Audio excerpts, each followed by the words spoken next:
So Prabhu this is the fourth day.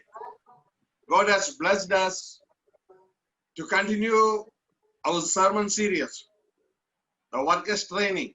प्रभु परमेश्वर का धन्यवाद जो हमारी ये वर्कर्स ट्रेनिंग का आज चौथा दिन है। आज के समय में प्रभु ने हमें पहुंचाया, उसके लिए प्रभु की स्तुति हो। Do you know what did we learn in the last classes? आपको याद है कि हमने पिछली क्लास में क्या सीखा है? We were learning about kingdom of God, and in the kingdom of God, the first thing we learned, what is the purpose of humanity? और हमने परमेश्वर के राज्य के बारे में सीखा था और परमेश्वर के राज्य में मानव की रचना का क्या उद्देश्य है उसके बारे में देखा था। The reason for human creation is an employment opportunity in the kingdom of God, and this present life is its interview. और मानव की रचना का कारण ये है कि परमेश्वर के राज्य की स्थापना के लिए इस संसार में मनुष्य को कार्य करने का एक अवसर है उसके राज्य की स्थापना के लिए, और वर्तमान में जो हम जीवन जी रहे हैं ये उसी का एक इंटरव्यू है। That particular employment opportunity is over the earth. The earth is the property of God. और ये जो हमें कार्य करने का अवसर इस संसार में मिला है वो प्रभु की बनाई हुई धरती पर मिला है, और यही परमेश्वर की बनाई हुई जो धन है, जो पृथ्वी है, इस पर हमें इस काम करने का एक अवसर मिला है। And we understood this is the purpose.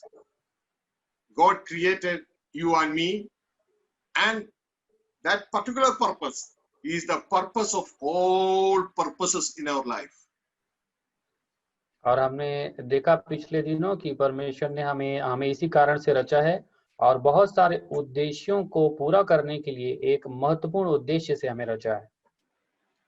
I believe all of you are remembering this, the corn.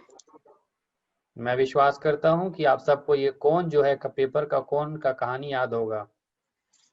The lot of purposes, small purposes in our life, all these purposes is to fulfill the great purpose of God in our life. That is the purpose of purposes. और ये जो छोटे छोटे उद्देश्य हैं हमारे जीवन के, ये सारे उद्देश्य एक साथ मिलकर परमेश्वर के उद्देश्य के अंदर में समाहित है, जो कि हमारे जीवन के लिए परमेश्वर की इच्छा है। So today, if God permit, we are going to learn how God is working. और आज यदि परमेश्वर ने हमें इजाजत दी तो आज हम सीखेंगे इस कि परमेश्वर कैसे काम करते हैं। Maybe some of you may have a question. Is there any necessity to learn how God is working? और हमें से कई लोग ये सोचते होंगे क्या इसकी जरूरत है हमें सीखने की कि परमेश्वर कैसे काम करते हैं। Understand, even though in our perception we are children of men, but through Jesus Christ, God has given us the opportunity, the authority to become the children of God. और प्रियो, हम इस शरीर में तो जब हम अनुभूति करते हैं तो हम मनुष्यों की संतान हैं, परंतु परमेश्वर के अनुग्रह के द्वारा, उसकी पवित्र आत्मा के द्वारा हमें परमेश्वर की संतान होने का एक अनुभव भी मिलता है। In the word of God, Ephesians chapter 5 verse 1, God is asking us, follow me or imitate me just like my dear children. और परमेश्वर के वचन में हम जब देखते हैं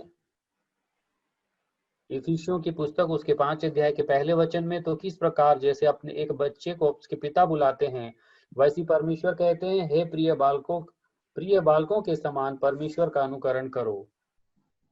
So dear children of God, we need to understand, even though we born of flesh, now by Jesus Christ we did born as children of God.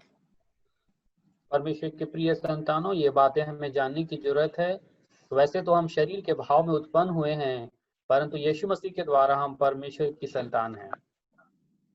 Hallelujah. It's a very happy news. Many of us still think that I am merely a man. No, you are a child of Most High God. और हम में से बहुत सारे लोग केवल यही सोचते हैं प्रियो कि हम मनुष्य की संतान हैं, परंतु ऐसा नहीं है। हम सर्वशक्तिमान परमेश्वर की संतान हैं। It's difficult for many religious people because look, we are merely men. Don't say we are the children of God. और कई प्रकार के जो धार्मिक जो शिक्षाएं हैं और धार्मिक विचार हैं, उसमें हम ऐसा पाते हैं कि मनुष्य केवल एक मनुष्य मात्र है। So many of us thinking that at the time of baptism, we are joining in a new religion. That's a wrong idea. We are entering into a new family of God. और हमें ये बात समझना है प्रियो कि जब हम बपतिस्मा लेते हैं तो हम किसी धर्म में या नए धर्म में प्रवेश नहीं करते हैं, परंतु जब हम बपतिस्मा लेते हैं तो उस समय हम परमेश्वर पिता के परिवार में शामिल हो जाते हैं।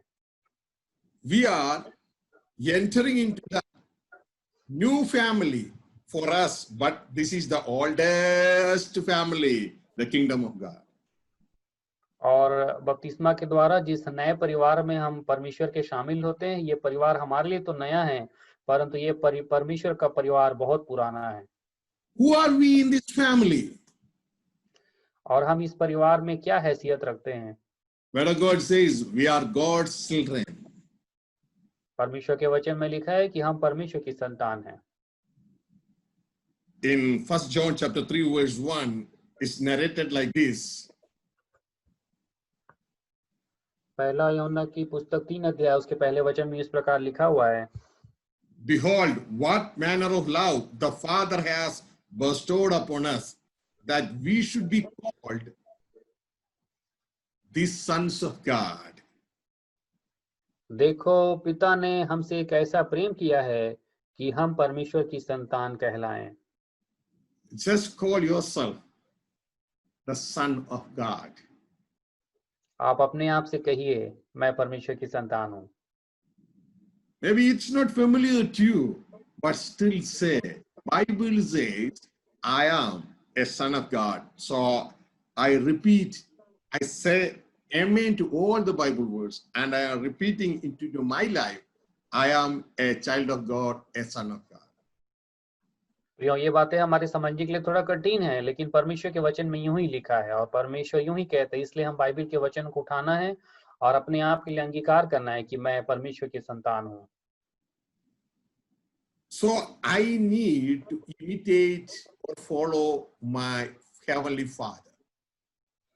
इसलिए मुझे अपने स्वर्गीय पिता से मिले रहने की जरूरत है और उनके पीछे चलने की, उनके अगुवाई में चलने की जरूरत है। Some of you have doubt. When did I born in this?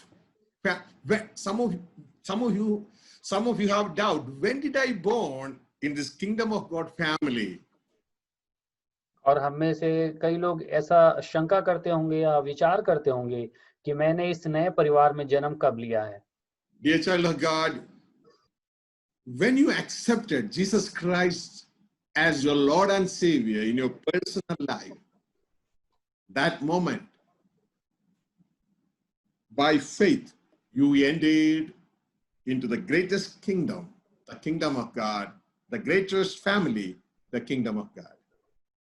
और जिस घड़ी प्रियो हम परमेश्वर यीशु मसीह को अपना व्यक्तिगत उद्धारकर्ता स्वीकार करते हैं, उसी दिन हम परमेश्वर की संतान बनते हैं और परमेश्वर के परिवार में, सर्वशक्तिमान परमेश्वर के सबसे बड़ी परिवार में शामिल हो जाते हैं।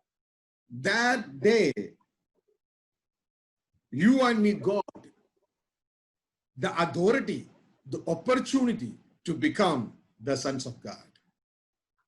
और उसी दिन हमें ये अवसर मिलता है और हमें ये अनुग्रह मिलता है कि हम उस दिन परमेश्वर की संतान बन जाते हैं। Gospel of John chapter 1 verse 12, it's mentioned like this. But as many as received him, received whom? Jesus. Received him, to them gave he power to become the sons of God, even to them that believe on his name. जैसा कि यूहन्ना का सुसमाचार 1 अध्याय उसके 12 में लिखा है, परंतु जितनों ने उसे ग्रहण किया उसने उन्हें परमेश्वर की संतान होने का अधिकार दिया, अर्थात उन्हें जो उसके नाम पर विश्वास रखते हैं। Hallelujah. We got that authority, the opportunity to become the sons of God. हमें ये अधिकार मिला है और अवसर मिला है कि हम परमेश्वर की संतान बनने का अधिकार को प्राप्त करें। Now who we are the sons of men. Now we got the authority to transform into the sons of God. तो प्रियो, हमें ये समझना है कि हम कौन थे। हम मनुष्य के संतान थे, परंतु परमेश्वर के अनुग्रह से हमें मनुष्य की संतान से परमेश्वर के संतान के रूप में रूपांतरित होने का अधिकार मिला है। Hallelujah. So we need to use the authority in whole lifespan. इसलिए प्रियो, जो ये हमें अधिकार मिला है रूपांतरित होने का, हमें इसे अपने पूरे जीवन भर उपयोग करना है। According to man or according to Bible, the Bible says the children of man, they are moving by sight. और जैसे कि परमेश्वर के वचन में लिखा है कि मनुष्य की जो दृष्टि होती है वे केवल आंखों की दृष्टि के अनुसार होती है। जो वो आंखों से देखता है केवल वही उसकी सोच होती है। We should not walk by sight. Now we should walk by the word of God or through the faith in the word of God. और परमेश्वर का वचन हमें सिखाता है कि मनुष्य के बाहरी स्वरूप के देखने के अनुसार नहीं, परंतु वचन पर विश्वास करके हमें परमेश्वर के पीछे चलना है। Hallelujah. So now we need to transform our working method from man's method to God's method. इसलिए प्रियो, हमें रूपांतरित होने की जरूरत है। मानव की जो तरीका है उससे हमें परमेश्वर के तरीके में रूपांतरित होने की जरूरत है। Because now we are in God's family. क्योंकि अब हम परमेश्वर के परिवार में शामिल हैं। In Ephesians chapter 2 verse 19, it's mentioned like this. Now therefore, ye are no more strangers and foreigners, but fellow citizens with the saints and of the household of God. जैसा कि इफिसियों की पुस्तक 2 अध्याय के 19 में लिखा है, इसलिए तुम अब विदेशी और मुसाफिर नहीं रहे, परंतु पवित्र लोगों के संगी, स्वदेशी और परमेश्वर के घराने के हो गए। Hallelujah. What a great news. We are the household of God. कितना एक अच्छा समाचार है यहाँ जो लिखा हुआ है कि अब हम परमेश्वर के घराने के हैं। And you have many servants around you. They are the angels, the ministering spirits. और हमारे चारों तरफ बहुत सारी सेवा करने वाले स्वर्गदूत हैं, वे आत्माएं जो सेवा करती हैं हमारे परिवार की। And our heavenly Father is urging us, my dear children, beloved children, imitate me, follow me, just as I am doing. और हमारा स्वर्गीय पिता कहते हैं कि मेरे साथ चलो, मुझे महसूस करो और जैसा मैं कहता हूँ वैसा मेरे पीछे चले आओ। Be therefore the followers of God as dear children. It's mentioned in Ephesians chapter 5 verse 1. I am entering it again. और यहाँ पे जैसा लिखा है कि कैसे हमें परमेश्वर के पीछे चलना है, जो इफिसियों की पुस्तक 5:1 में लिखा है। Hallelujah. So this will be new to you. So listen carefully, and the rest of your days, which is allowed by the Heavenly Father, use this spiritual principle.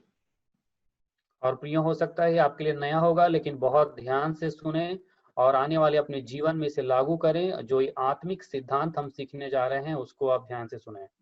Many of the people unknowingly using this principle, whoever use this principle, they will be victorious in their life.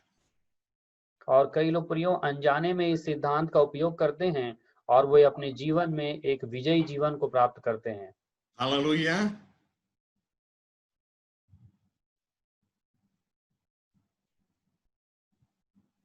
In the beginning of my ministry that God was doing through me, God gave me this particular working method, and I had given a name for that particular working method for my own understanding, 3P. और प्रियो, जब मैं शुरुआत में प्रभु की सेवा में आया, तब मैंने इस आत्मिक सिद्धांत को परमेश्वर के द्वारा समझा और अपने समझने के अनुसार मैंने इसे 3P नाम दिया, अर्थात 3P। 3P. 3P। Hallelujah. What is it means? PPP. Purpose, plan, and process. और ये 3P क्या है प्रियो? उद्देश्य, योजना और Process, action. और प्रक्रिया। Hallelujah. PPP. Purpose, plan, and process. Very easy to remember. और बहुत आसान है हमें याद करने के लिए, उद्देश्य, योजना और प्रक्रिया। Hallelujah. We can say it in some other way. Purpose, plan, and action. और इसे हम दूसरे शब्दों में और कह सकते हैं कि उद्देश्य और योजना और क्रिया यानी कार्य करना। Or in some other way, purpose, counsel, and action. या फिर हम इसे और कह सकते हैं उद्देश्य और इसे ग्रहण करना और कार्य करना। So better 3P. So easy. इसलिए हम 3P के रूप में याद करना है, जो हमारे लिए आसान होगा। Hallelujah. So let me share my screen so it will be easy for you to understand. और स्क्रीन शेयर के द्वारा प्रियो हमारे समझने के लिए आसान होगा। हम स्क्रीन शेयर को देखेंगे। Now you will be able to see the 3P in the screen. Purpose, plan, and process. तो हम देखेंगे प्रियो 3P के बारे में, जो पर्पस, प्लान और प्रोसेस है। इसका मतलब उद्देश्य, योजना और क्रिया या कार्य। This 3P is God's working method. और ये जो 3P हैं, ये परमेश्वर के कार्य करने का सिद्धांत है। Because God has commanded us, imitate me or follow me. So now we need to understand this 3P. Without that, we could not able to use it. प्रियो, जैसा कि परमेश्वर हमसे कहते हैं कि मेरे साथ अनुकरण करो और मेरे पीछे चलो, उस बात को समझने के लिए हम इस मेथड का यूज करेंगे, नहीं तो नहीं समझ पाएंगे। And whoever use this method, he will win in all area of his life, even it is in his family life or his business life or his spiritual life, and wherever you can use this principle, you become a victorious person. और जितने भी लोग प्रियो इस 3P के सिद्धांत को उपयोग करेंगे अपने जीवन में, वो अपने परिवार में, अपने व्यवसाय में और अपने आत्मिक जीवन में विजयी होंगे। और जहां कहीं भी इस 3P का उपयोग करेंगे, वे अपने जीवन में एक विजयी जीवन को जी पाएंगे। Understand that everything begins with a purpose. और ये बात याद रखिएगा कि हर चीज जो शुरू होती है एक उद्देश्य से शुरू होती है। Hallelujah.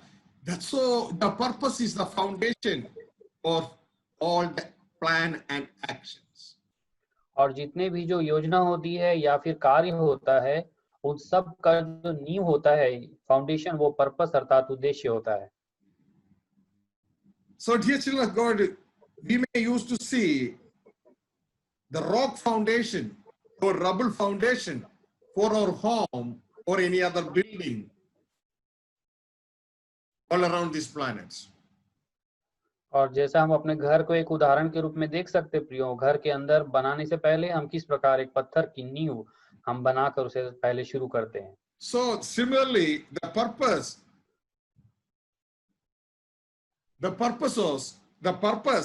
is also similar to the foundation. और इसीलिए जो उद्देश्य है प्रियो, ये एक नींव के समान है। And let me explain this strategy, this purpose, plan, and process. We can put in another form, the purpose, plan, purpose, counsel, and action.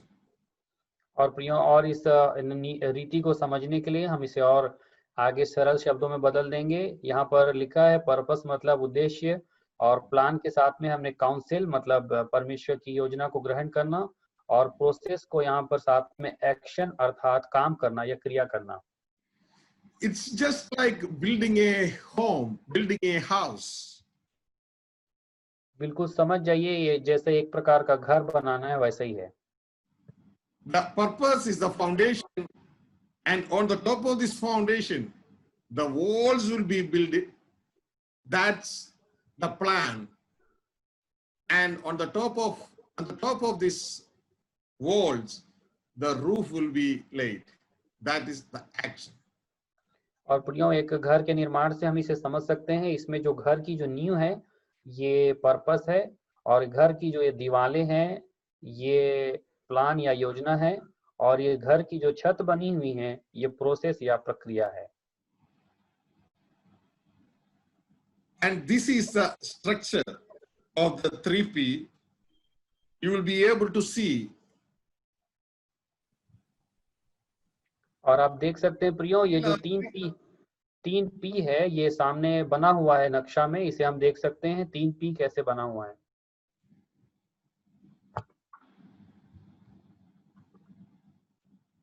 This structure, first there is 2 squares and there is a triangle just like a pyramid.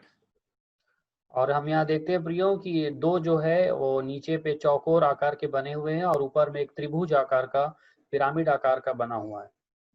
This purpose is similar to the foundation of a building. और ये जो purpose या उद्देश्य है सबसे नीचे, वो जैसे एक मकान की नींव बनती है उसी के समान है। And the plan is just like a superstructure over that foundation.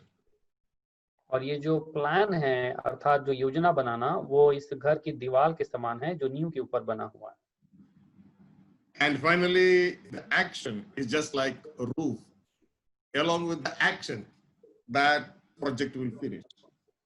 और जो एक्शन है अंत में जो ऊपर में क्रिया करना, ये घर के छत के समान है जिससे वो काम पूरा हो जाएगा। The purpose is the reason for anything to exist, or the purpose is the reason for the creation. और ये जो पर्पस या उद्देश्य है प्रियो, ये हर एक काम का मुख्य नींव है, और हर कार्य जो शुरू होता है उसका मेन कारण है पर्पस या उद्देश्य। Now we are going to align God's purpose about the creation of humanity, and the same thing we are going to apply in our life. और प्रियो, जैसे परमेश्वर का जो उद्देश्य है मानव की रचना के पीछे, उसको हम समझेंगे और उसको अपने जीवन में हम लागू करने की कोशिश करेंगे। Now just think, why did God create human being? अब आप सोच के देखिए कि परमेश्वर ने मनुष्य की रचना क्यों किया है। Just we already learned that answer. Just tell yourself. और अपने आप से बोल के देखिए, क्योंकि हम पिछले क्लास में सीख चुके हैं। Are you getting it? क्या आपको मिला जवाब? If you are not getting the answer, you didn't lay the foundation knowledge. और अगर आपको उत्तर नहीं मिला है प्रियो, तो आप उस नींव को नहीं समझ पाएंगे जो हमें सबसे पहले बनाना है। So now you'll be able to see in the screen the purpose part. God wants to rule the earth. That is the purpose part. और आप स्क्रीन में देख पा रहे होंगे प्रियो, मानव की रचने का जो उद्देश्य है, सबसे पहला उद्देश्य जो नीचे लिखा हुआ है पर्पस पार्ट में, कि परमेश्वर मनुष्य के द्वारा इस धरती पर शासन करना चाहता है। That is a purpose part. If you don't have that purpose part in your heart, what happened? You are trying to build a building without foundation. अगर ये जो उद्देश्य का भाग जो है प्रियो, अगर हमारे हृदय में नहीं बसा है नींव के रूप में, तो हम एक ऐसे मकान को बनाने जा रहे हैं जो बिना नींव के बन रहा है।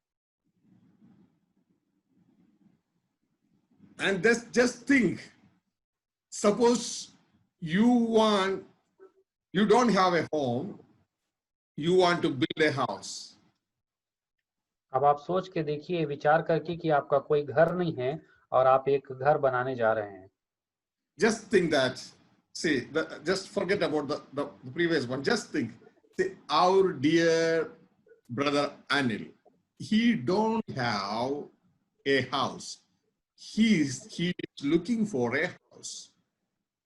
और पिछले उदाहरण को छोड़िए, अब एक नए उदाहरण से समझिए कि भाई अनिल के पास कोई घर नहीं है और भाई अनिल एक घर बनाना चाहते हैं। He is seeking to build a house. That is the purpose. और वो एक घर बनाना चाहते हैं, यही एक उद्देश्य है। Why? To stay. क्यों? ताकि वो उस घर में रह सके। This is the purpose. ये है उद्देश्य। So what he do? He will go to an engineer and tell him, I need a house. So I am thinking to build a house. Please help me with a plan. और उस उद्देश्य को पूरा करने के लिए भाई अनिल एक इंजीनियर के पास जाएंगे और कहेंगे कि मुझे एक घर बनाने की जरूरत है, इसलिए आप मेरी सहायता कीजिए। See, that is the second part. So the first part, Anil wants to stay, so he need a house. तो जो पर्पस है प्रियो, वो पहला पार्ट क्या है कि भाई अनिल के पास एक घर नहीं है और उन्हें अपने रहने के लिए घर की जरूरत है। So in order to build a house, he went to an engineer, an architect, and he asked, I need a plan for a house according to my interests. और भाई अनिल बोलेंगे कि मेरी इच्छा के अनुसार मुझे घर बनाना है, इसलिए मैं उससे पूछने के लिए, उसकी योजना बनाने के लिए मैं इंजीनियर से मिलने के लिए जाऊंगा और उनसे एक योजना तैयार करने के लिए कहूंगा। And that engineer will make a plan according to the instruction which Anil gave. That is this green color plan. Now all the idea of Anil in his heart, it is on a paper. और जो भाई अनिल के हृदय में जैसा घर बनाने की योजना होगी, वो उस इंजीनियर को बताएंगे और वो उस सारी जो उनके विचारों को सोचकर कागज पे एक योजना बनाएंगे। वो इंजीनियर उस घर की एक नक्शा बनाएंगे, वो है प्लान, जो हरे भाग में हम देख रहे हैं, योजना बनाना। Now, by using that plan, Anil give this plan to some of the contractors to establish this plan. और जब ये एक कागज में ये योजना बन जाएगी, तब इसे एक बिल्डिंग बनाने वाले एक ठेकेदार को भाई अनिल सौंप देंगे, ताकि ये एक निर्माण कार्य के लिए आगे चालू किया जाए। Then he will bring his workers and he will start to work in order to establish this plan. और ये जो प्लान यानी योजना बनी है, इसे पूरा करने के लिए वो कुछ कार्यकर्ताओं को जमा करेंगे जो इस काम को शुरू करें। Hallelujah. Similarly, God is working in our life. और इसी प्रकार परमेश्वर हमारे जीवन में कार्य करते हैं। Understand that God wants to rule the earth. That is the purpose. और ये हम समझ जाए प्रियो कि परमेश्वर धरती पर राज्य करना चाहते हैं, ये परमेश्वर का उद्देश्य है। So, in order to establish a purpose, it's need a plan. So, what God has done, God decided to create man or human being. तो जिस प्रकार उद्देश्य को पूरा करने के लिए योजना बनाने की जरूरत है, उसी योजना के तहत परमेश्वर ने अपने उद्देश्य को पूरी करने के लिए मानव की सृष्टि की। He decided to create man. That is a plan. और परमेश्वर ने उस योजना को पूरी करने के लिए मानव की रचना की, यही योजना है। And then next, the action, what he has done is, he created man. और एक्शन जो है प्रियो अंत में कार्य करना या क्रिया क्या है, परमेश्वर ने आदम को बनाया। Hallelujah. So, God's purpose was to rule the earth. For that, the plan, he decided to create man, and then action, he created man. और हम देखते हैं प्रियो कि परमेश्वर ने अपने उद्देश्यों को पूरा करने के लिए इस धरती पर मानव की सृष्टि की योजना बनाई और आदम को बनाने के द्वारा उसे पूरा किया। And now we are going to learn it's from the Bible, which are the words in purpose, Genesis chapter 1 verse 26. God said what was or what is his purpose about the creation. और मानव की सृष्टि के पीछे जो उद्देश्य और कारण को हम देखते हैं प्रिया उत्पत्ति की पुस्तक 1 अध्याय के 26 वचन में। God wants to rule the earth. Let me read that once again. एक बार फिर से उस वचन को पढ़ेंगे।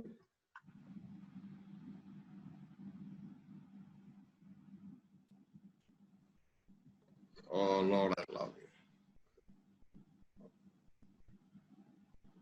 And God said, let us make man in our own image, after our own likeness, and let them have dominion over the fish of the sea, and over the birds of the heaven, and over the cattle, and over all the earth, and over every creeping thing that creepeth upon the earth.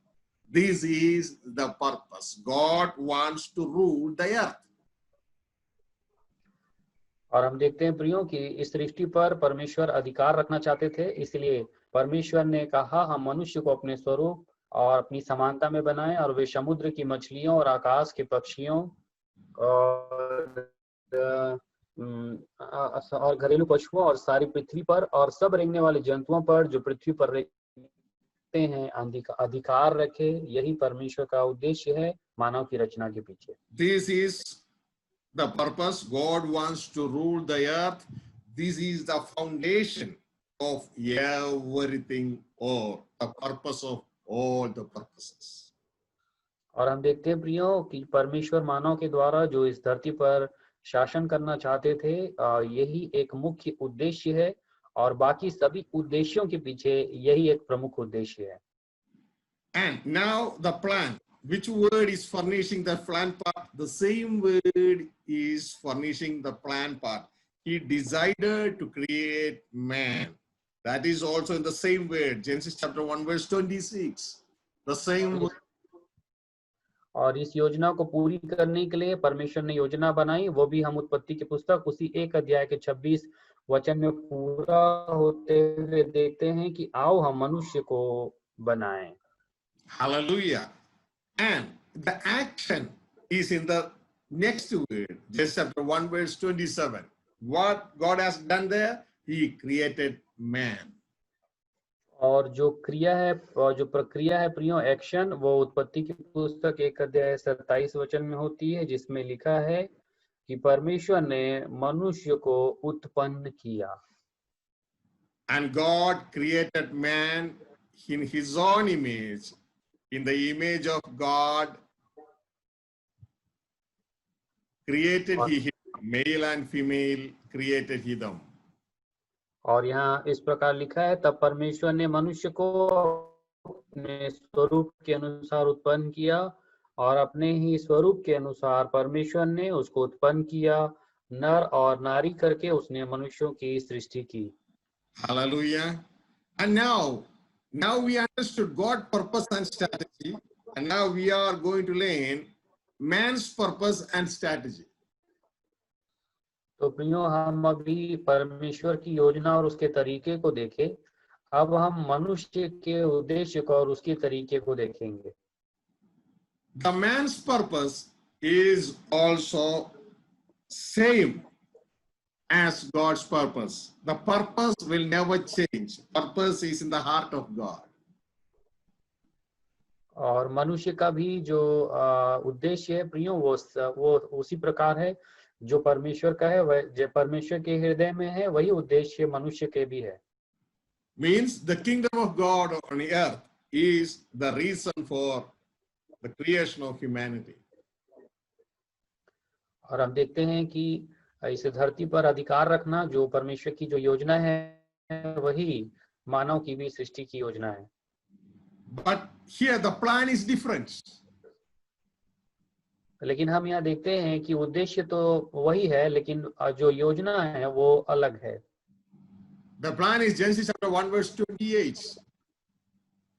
और जो यहाँ देखते हैं कि मानव की जो तरीका है उसमें जो योजना है वो प्लान जो है वो उत्पत्ति 1 अध्याय का 28 वचन है। Now we need to understand this very clearly. What is God's plan, God's strategy, or the plan of action God has given in our life? और हमें अच्छे से समझने की जरूरत है प्रियो कि परमेश्वर का जो उद्देश्य है, परमेश्वर की योजना और परमेश्वर का कार्य हमारे जीवन में के लिए क्या है। Unless we know this plan, we could not able to act according to the plan. और जब तक हमें योजना मालूम नहीं होगी तब तक हम उस योजना के अनुसार कार्य नहीं कर पाएंगे।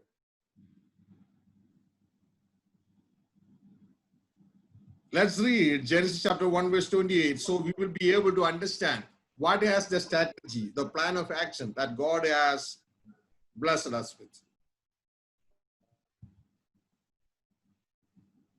और हम यहाँ देखते हैं उत्पत्ति की पुस्तक 1 अध्याय के 28 वचन में कि किस प्रकार परमेश्वर ने मनुष्य को आशीषित किया है। That blessing is a plan of action, a strategy. और ये जो आशीष परमेश्वर ने दिया है प्रियो ये एक कार्य करने की परमेश्वर के तरीके हैं। We need to understand this very clearly, otherwise we could not able to perform it in the future. और प्रियो हम इसे अच्छे से समझना जरूरी है तभी हम इसे अपने भविष्य में लागू कर पाएंगे।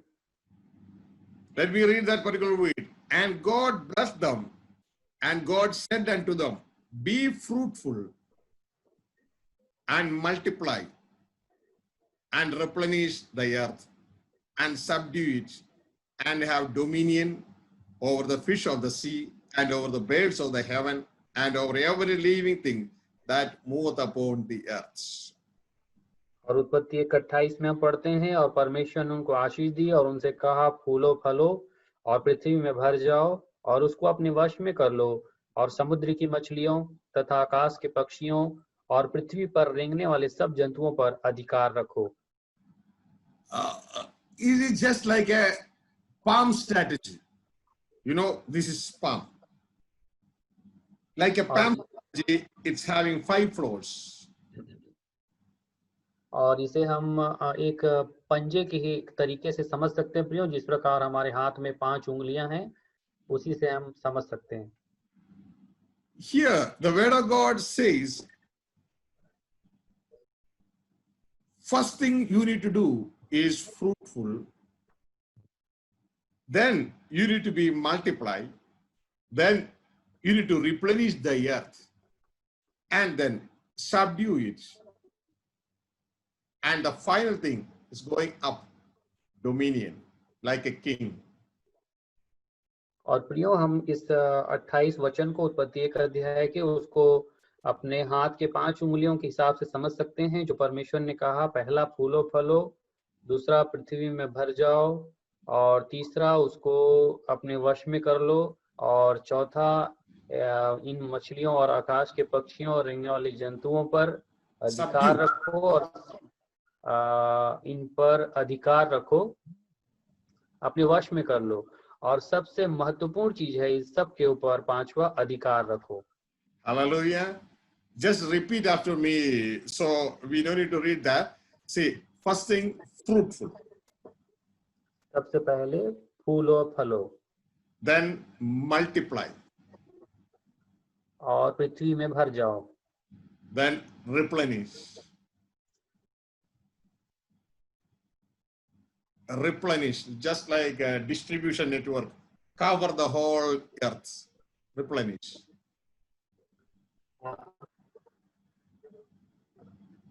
हाँ बढ़ जाओ, पृथ्वी में भर जाओ, and then पृथ्वी subdue. में भर जाओ, Subdue. इसको अपने वश में कर लो, And then dominion. इसको Everybody lift your palm. और अंत में अधिकार रखो। सब लोग इस प्रकार प्रियो अपना हथेली को सामने रखें, निकाल के अपने सारे उंगलियों को। The first one is fruitful. सबसे नीचे की उंगली है फूलो फलो, Then multiply. उसके बाद बढ़ जाओ, Then replenish. और पृथ्वी में भर जाओ, Then subdue. इसको अपने वश में कर लो, Finally, take dominion. और इसके ऊपर अधिकार कर लो। Hallelujah. This is the strategy that God has given. This is a strategy that God has given to humanity to rule the earth, to take dominion over the earth. और यही परमेश्वर का तरीका है जो परमेश्वर ने मनुष्य को दिया कि इसी रीति से इस धरती पर तुम अधिकार रखना। But the sad news, now the people could not able to do this 5 floor strategy. They could able to do only 3, but the rest 2 they are unable to do. और अभी हम देख रहे हैं कि प्रियो मनुष्य क्या कर रहा है, इस तरीके को पूरा नहीं अपना रहा है, परंतु शुरू के 3 तरीके को पकड़ रहा है और 2 बातों को छोड़ दिया है। Hallelujah. Because they don't know about the strategy of God. क्योंकि वे परमेश्वर के तरीके के बारे में जानते ही नहीं है। Hallelujah. And they are fruitful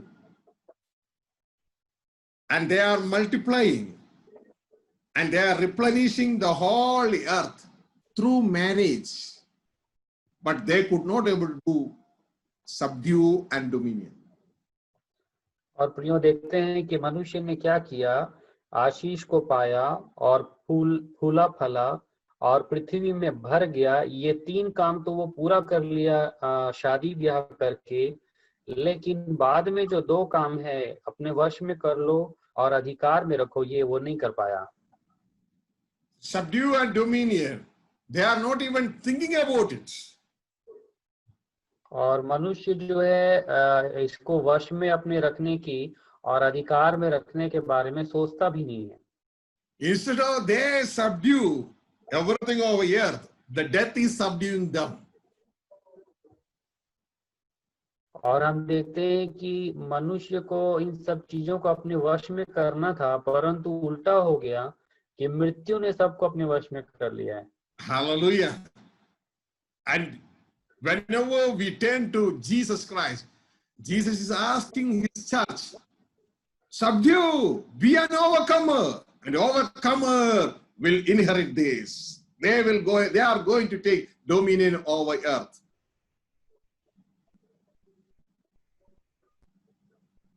और जब प्रभु यीशु मसीह हमें कहते हैं प्रियो कि किस प्रकार इन सब को अपने वश में रख लो और जय को पाओ, और जय को पाने के बाद इन सब के ऊपर में अधिकार रखो। Suppose whenever you read, you are the people of God, you are the ministers, and see, whenever you read the book of Revelation, always Jesus is asking to his church, be an overcomer. If you are an overcomer, I will give you the throne where I sat with my Father after I become an overcomer. और प्रियो हम परमेश्वर के सेवकों और दासों, प्रभु यीशु मसीह के बारे में हम देखते हैं कि प्रकाशित वाक्य में बार बार वो कहते हैं जय पाएगा जो, और जो जय पाए वही मेरे साथ सिंहासन पर बैठेगा, जैसे कि मैं जय पाकर अपने पिता के साथ उसके सिंहासन पर बैठ गया हूँ। Hallelujah. So we will come to that part very soon. And now we are at the beginning stage. We are merely laying the foundation.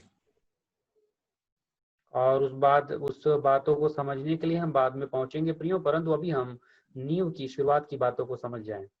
And here understand that when we know the purpose, that will be our vision.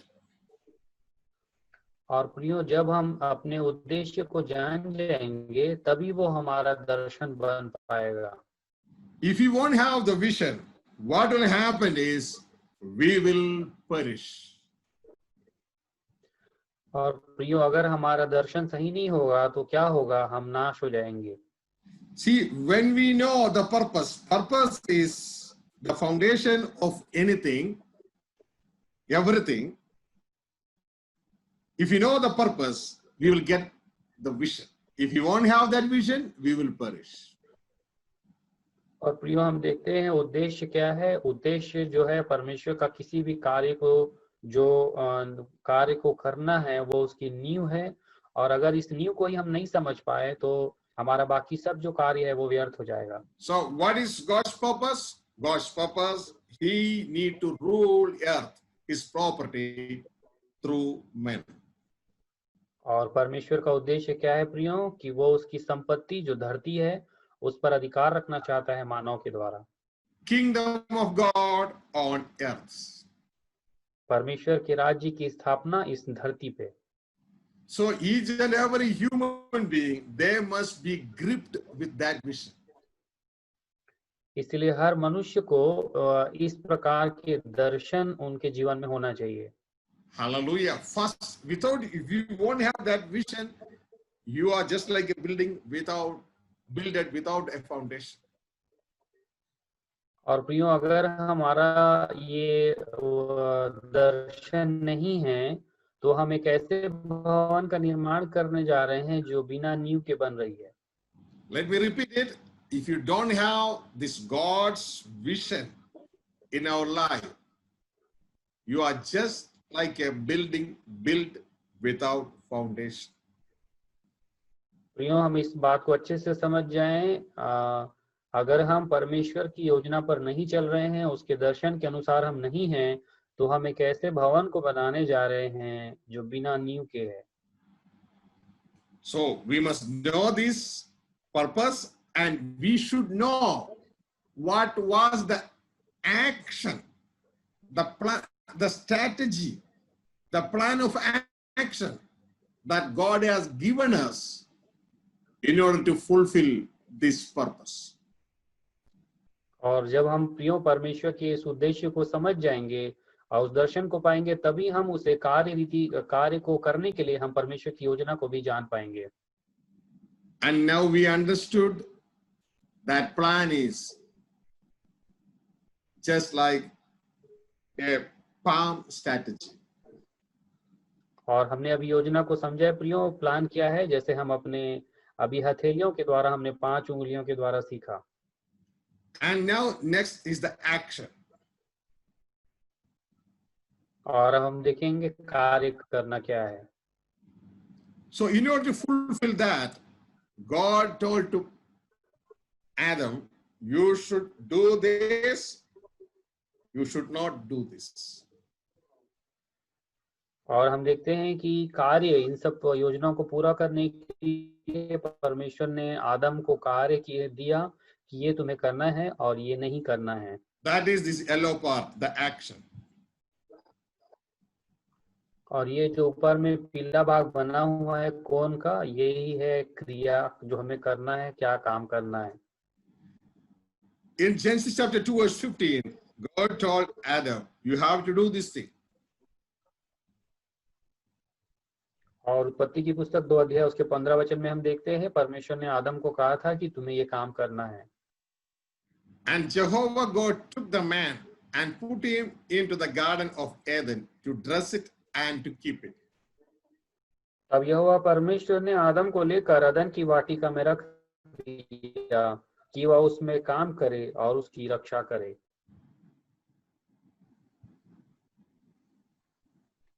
And God has gave him a help also to do the plan of action. और परमेश्वर ने उसे पूरा करने के लिए उसे सहायक भी दिया ताकि वो उसे पूरा कर सके। In verse 18, Jehovah God said, it is not good that the man should be alone. I will make him a help meet for him. और परमेश्वर ने उत्पत्ति 2 18 में कहा, फिर यहोवा परमेश्वर ने कहा, आदम का अकेला रहना अच्छा नहीं, मैं उसके लिए एक ऐसा सहायक बनाऊंगा जो उससे मेल खाए। Why he need a help? आदम को सहायता की जरूरत क्यों थी? Because God has gave him a plan of operation. क्योंकि परमेश्वर ने उसे एक पूरा करने के लिए एक योजना को दिया था। Hallelujah. So in order to fulfill that plan, he need a help. So God gave him a help. और उसे परमेश्वर की योजना पूरी करने के लिए एक सहायक की जरूरत है, इसलिए परमेश्वर ने उसे एक सहायक के रूप में उसे हवा को दिया। Because God has told Adam, the first thing that you need to do is to be fruitful. क्योंकि परमेश्वर ने आदम से कहा था कि तुम्हें फूलना फलना है। So in order to fruitful, Adam need a wife. So God gave him a help meet for him, Eve. That was the first marriage. और परमेश्वर ने आदम से कहा था फूलो फलो, और उसे इस काम को करने के लिए ने उसे हवा को दिया ताकि वो फूल फल सके और आशीषित हो सके। Now, according to that, the palm strategy, the first thing is fruitful. With the help of Eve, Adam, now he will be able to do that first part. और ये जो हमने हथेलियों के जो 5 भाग में से सबसे नीचे की उंगली को देखा था, जिसमें फूलों फलों का भाग था, उसके लिए आदम को हवा की जरूरत थी, इसलिए परमेश्वर ने हवा को दिया ताकि वो इसे पूरा कर सके। And not only fruitful, he can do multipliers also with the help of Eve or his wife. और ना केवल वो फूल और फल सके, परंतु अपनी पत्नी की सहायता से वो इस धरती पर भर जा सके या बहुत गुणों में बढ़ सके, ये कार्य हवा के द्वारा हो सका। Bible says they have multiple children. और परमेश्वर के वचन में हम देखते हैं, वहां लिखा था कि उनकी बहुत सारी संतान थी। They had multiple children, and after that, when those children got married, then what will happen? The third step also happened, the replenish. They replenish into the various part of the earth. और प्रियो, हम देखते हैं कि उनके फूलने फलने के द्वारा और बहुत संख्या में बढ़ने के द्वारा, उसके बाद हम एक तीसरे भाग को देखते हैं, उनकी संतानों ने भी आपस में विवाह किया और वो संख्या में बढ़ते गए और पृथ्वी में भर गए। And they multiplied and replenished, and now they filled the 7 continents of these earths. और हम देखते हैं प्रियो कि वे फलते गए और फिर भरते गए, फिर फलते गए, फिर भरते गए, ऐसा हम देखते हैं कि पूरी वो पृथ्वी में भर गए। Hallelujah. That's why God told Adam to guard the garden and work in the garden. और इस हम देखते हैं कि आदम को परमेश्वर ने कहा था कि तू इस अदन की वाटिका की रक्षा करना और इसमें काम करना। Means the garden was in a small area. When Adam worked in the garden, what will happen? The garden will extend slowly as Adam multiplied and replenished. और हम देखते हैं प्रियो कि जो अदन की वाटिका थी, ये छोटी सी जगह थी, परंतु जैसे जैसे आदम फूल फल रहा था, वैसे वैसे ये जो अदन की वाटिका है वो बड़ी होती जा रही थी। The meaning of Eden is delight. We know where we will have delight in the presence of the Lord. Please repeat, sir. The meaning of Eden is delight. Delight, happy, joy. Okay, और हम देखते हैं प्रियो, ये जो अदन की वाटिका में कार्य करने का जितना भी अनुभव था, ये एक आनंद की बात थी आदम के लिए। No. In the root language, in the Hebrew language, one of the meaning of Eden is delight. और अदन का मतलब हम इब्रानियों भाषा में देखते हैं आनंदित होना. One of its meaning is delight. So where we have delight, in Eden we will have delight, and that delight represents the presence of God. और ये अदन का जो मतलब है इब्रानियों भाषा में आनंदित होना होता है. तो हम देखते हैं कि अदन की वाटिका में आदम क्यों आनंदित था, क्योंकि वह परमेश्वर की उपस्थिति थी. So when Adam guard that Eden, the presence of God, and work in that Eden along with multiplying and replenishing, then what will happen? This Eden will multiply and extend to different part of the earth, and the whole earth will be filled with the presence of God, and the fullness of God will fill the earth through humanity. और हम देखते हैं प्रियों कि किस प्रकार आदम जब अदन की वाटिका की रक्षा कर रहा था और काम कर रहा था, और वहां वो परमेश्वर की उपस्थिति में फलता जा रहा था और बढ़ता जा रहा था, फलता जा रहा था और बढ़ता जा रहा था. इससे वहां की जो अदन की वाटिका की जो रोशनी और प्रकाश और परमेश्वर की उपस्थिति थी, वो धीरे धीरे अदन की वाटिका के समान बढ़ते बढ़ते पूरी पृथ्वी में परमेश्वर की उपस्थिति आ गई. And then the whole world, the whole earth become the kingdom of God through human being. और हम देखते हैं कि किस प्रकार यहाँ एक मनुष्य के द्वारा परमेश्वर का जो राज्य है वो पूरे धरती पर आ गया, पूरे संसार पर. Hallelujah. That's what God wants. But everything went upside down when Adam disobeyed God. और यही हम देखते हैं जो प्रियो, जो परमेश्वर चाहते थे कि मनुष्य के द्वारा परमेश्वर का राज्य पूरे धरती पर जाए, लेकिन हम देखते हैं कि मानव की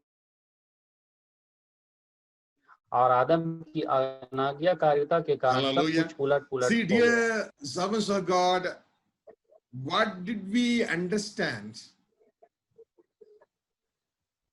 When we want to have a vision, not a vision, the vision, that's God's vision, we will perish.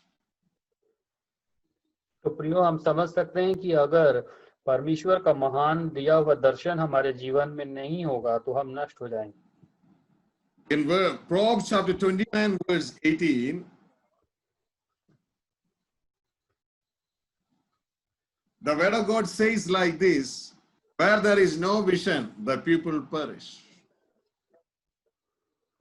और इस प्रकार हम वचन देखते हैं, नीति वचन उसके 29 अध्याय उसके 18 वचन में इस प्रकार लिखा है, जहां दर्शन की बात नहीं होती वहां लोग निरंकुश हो जाते हैं.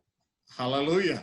So, what the devil has done is, in human life, the devil steal the vision from from Adam's heart.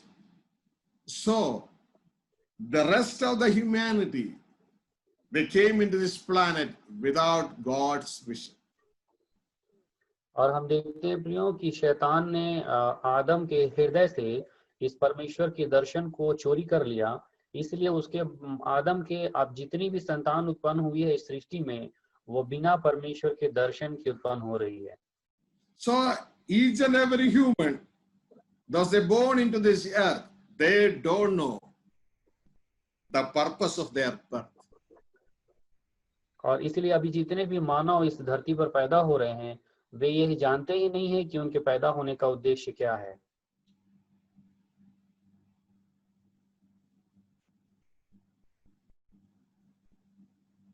And here is your duty start. You have to flood the light of the gospel to the hearts of these people. The purpose, why did you born into this earth? और यही हमें करना है प्रियो। वो क्या करना है, जो सुसमाचार का प्रकाश है वह लोगों के हृदय तक पहुंचाना है, ताकि मनुष्य अपने जन्म लेने के उद्देश्य को जान सके and restore the stolen vision first into their heart. और सबसे पहले हमें ये करना है कि जो दर्शन चोरी हो गया है वो वापस उनके हृदय तक पहुंचाना है। Hallelujah. So, dear children of God, you may be amazed how it's happened. And why did Jesus said in John chapter 10, verse 10, the thief comes to steal and to kill and to destroy. But I came to give you life, life abundantly. और ये बातें हमारे लिए बहुत आश्चर्य की हो सकती है प्रियो, जैसा कि यीशु मसीह ने यूहन्ना 10:10 में कहा है, चोर किसी और काम के लिए नहीं परंतु केवल चोरी करने और घात करने और नष्ट करने को आता है। मैं इसलिए आया कि वे जीवन पाएं और बहुतायत से पाएं। Hallelujah. Let me read that. The thief comes not, but that he may steal and kill and to destroy. Go ahead. और यहाँ लिखा है कि चोर किसी और काम के लिए नहीं परंतु केवल चोरी करने और घात करने और नष्ट करने को आता है। What was Jesus narrated there? He knows what happened to humanity by the works of devil. और यहाँ पर प्रभु यीशु मसीह क्या बताना चाह रहे हैं प्रियो, यहाँ पर बता रहे हैं कि मानव सृष्टि के ऊपर में शैतान का कौन से कार्य यहाँ पर हो गया है।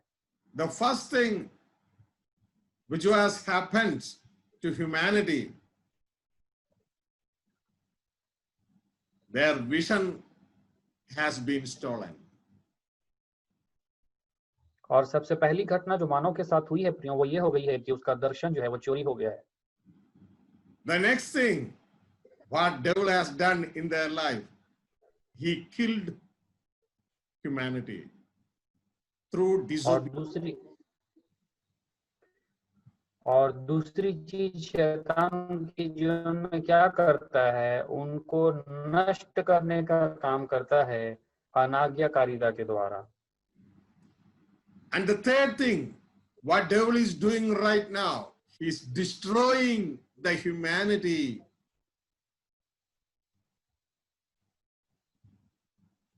और हम यहाँ देखते हैं प्रियो, तीसरी चीज शैतान क्या करता है, वो मानव को नष्ट कर देता है।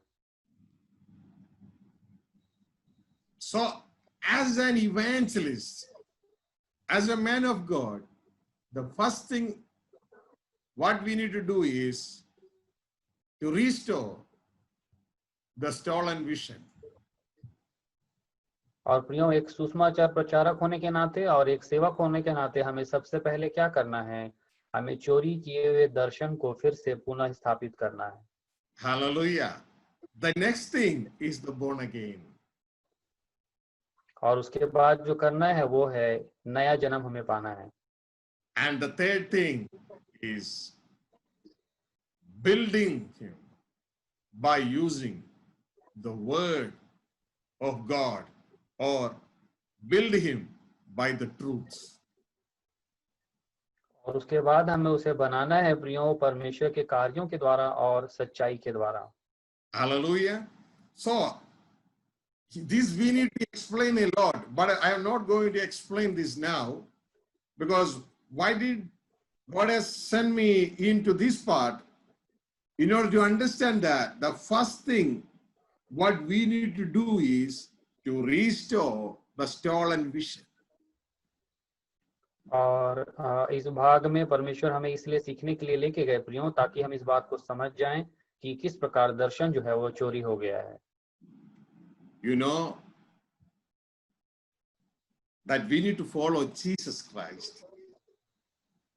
The first the total ministry of Jesus Christ was 3.5 years. The whole 3.5 years. What was his ministry?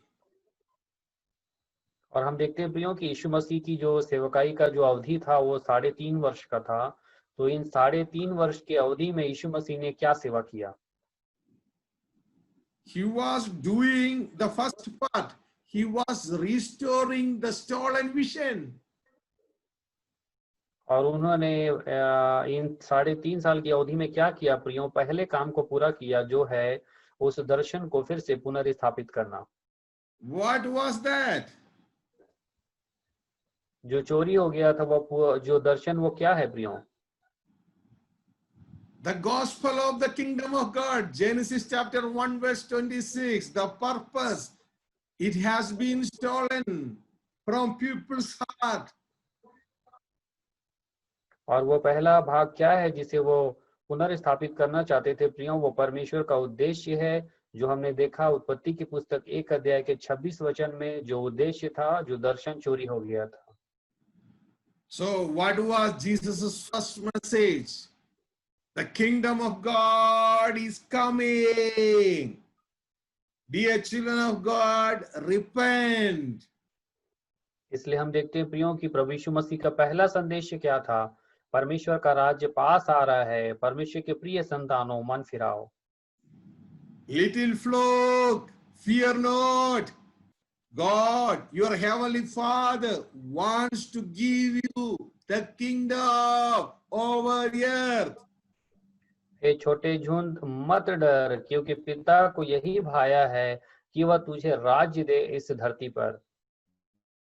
What Jesus was trying to do, Jesus was trying to reimpose the stolen vision into human heart. और यहाँ पर प्रभु यीशु मसीह क्या करने की कोशिश कर रहे थे प्रियो?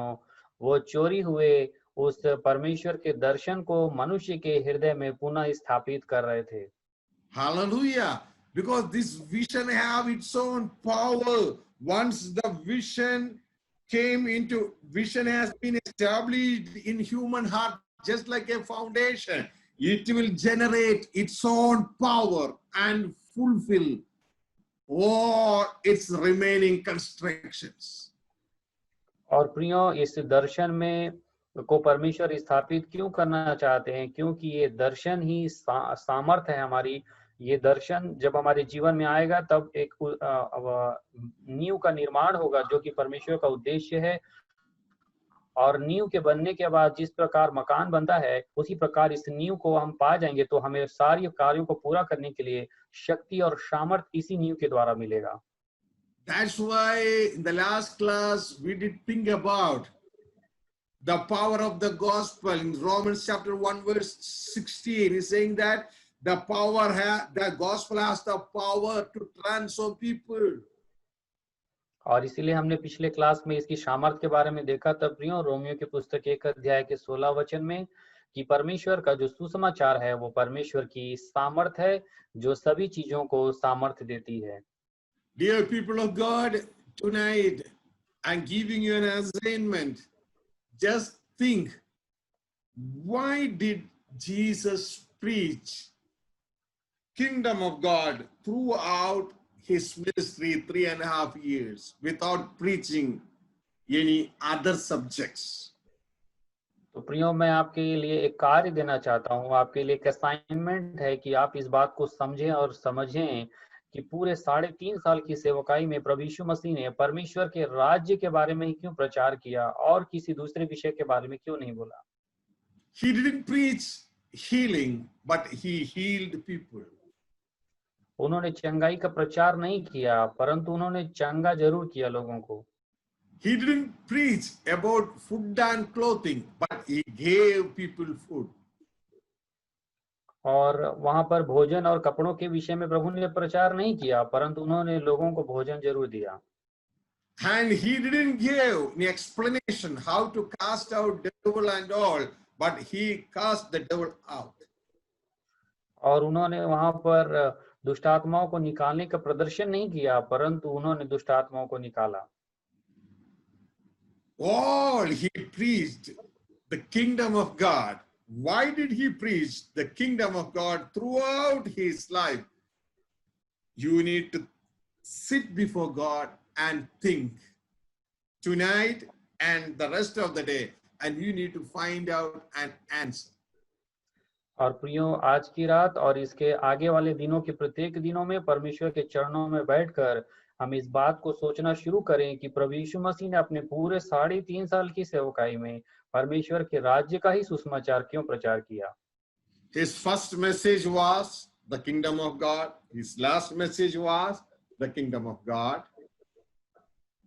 और प्रभु यीशु मसीह का जो पहला समाचार था वो भी परमेश्वर के राज्य के बारे में था, और जो अंतिम सुसमाचार था वो भी परमेश्वर के राज्य के बारे में था।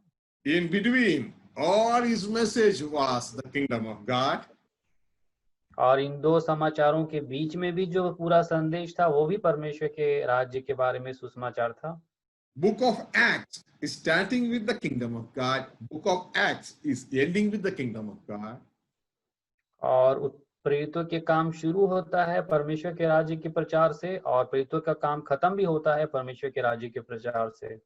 Why? The whole Bible is exploring this gospel, the kingdom of God, because this is the stolen vision. और उत्पत्ति से लेकर प्रकाशित वाक्य तक बार बार हम परमेश्वर के राज्य के सुसमाचार को बाहर निकलते हुए क्यों देख रहे हैं? क्योंकि यही भाग था जो चोरी हो गया था।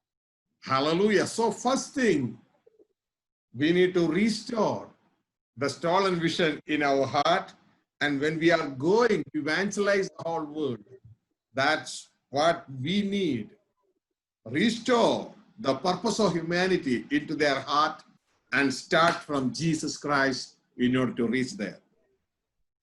और प्रियो, हमें भी अपने हृदय में इस दर्शन को प्राप्त करना है जो कि परमेश्वर के राज्य की स्थापना का दर्शन है, और हमें सुसमाचार सुनाना है और लोगों को मानव की रचना के उद्देश्य के बारे में बताना है, और उनके हृदय में भी उनके रचना के उद्देश्य को बताना है ताकि वे प्रभु यीशु मसीह के द्वारा उस योजना को पूरी कर सके।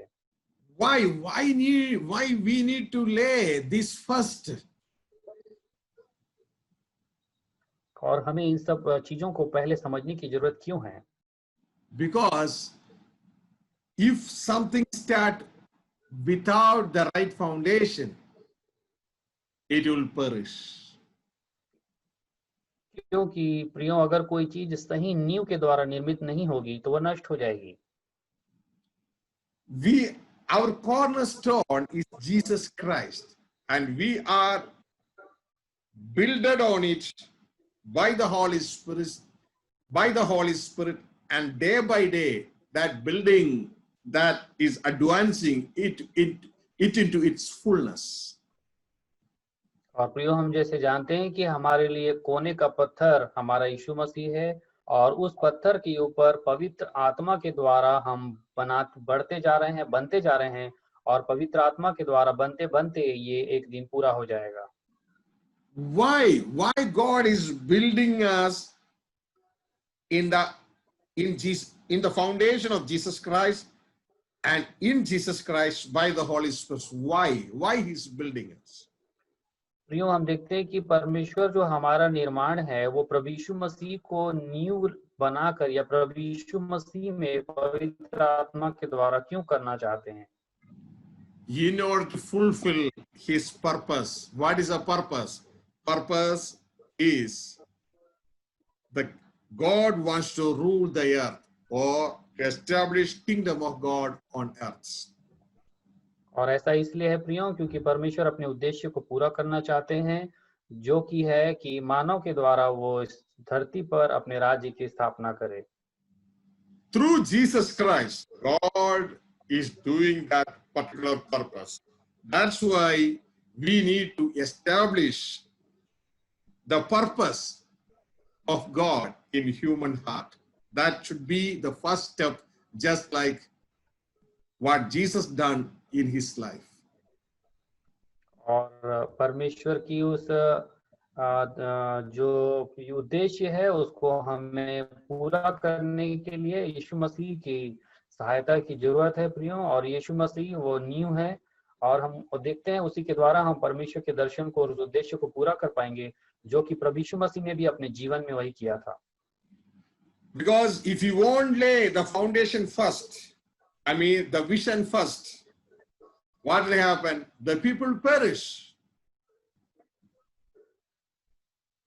प्रियो हम देखते हैं कि अगर हमने जो उद्देश्य को नहीं समझा और अगर दर्शन को हमने सही पहले नहीं रखा तो लोग निरंकुश हो जाएंगे, भटक जाएंगे। When the pressure come, when the test come over their faith, they may lose their faith. और जब विश्वास के कारण लोगों के ऊपर सताव और परेशानी आएगा प्रियो, तो उस समय लोग अपना विश्वास खो देंगे। I'm just seeing many people around me because when they don't have the right foundation of, they don't have the right vision. When the threatening of their relatives, when the pressure comes in their life, they will be backslidden and they left off the faith.